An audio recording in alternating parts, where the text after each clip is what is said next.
Ito sa ating 3-way switch is tinuro ko na kanina kung ano yung symbol niya. Ganito siya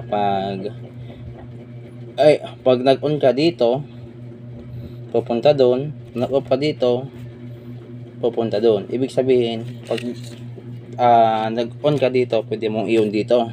Halimbawa, itong dalawang 3-way na to, for example, no, naka-off dyan, off parehas. Pag nag-on ka dito, iilaw si valve, and then pag nag-on ka dito, o-off yung valve. Kumbaga, ito yung on, off, on, off. Pwede man dito on, off, dito ka naman mag-on, dito ka mag-off. Yun ang purpose ng ating 3-way switch. So, para makita nyo na gumagana to, kung paano i-tester, yung 0 natin dito is connected siya sa isa't isa. Ayan, kaya may continuity siya, may palo. Eto naman dito,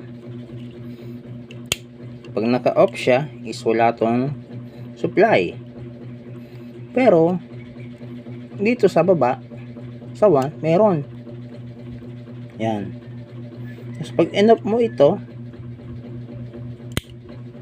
mag-off siya, yung number 3 naman ang may supply.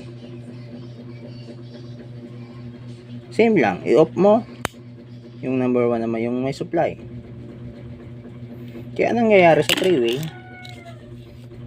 pag naka-off ito yung may supply na number 1. Kaya may supply na yan. Pag nag-off ka, yung number 3 naman yung may supply. Kaya kahit dalawang switch yun, kapag nag-on ka dito, kaka-supply dito si number 1.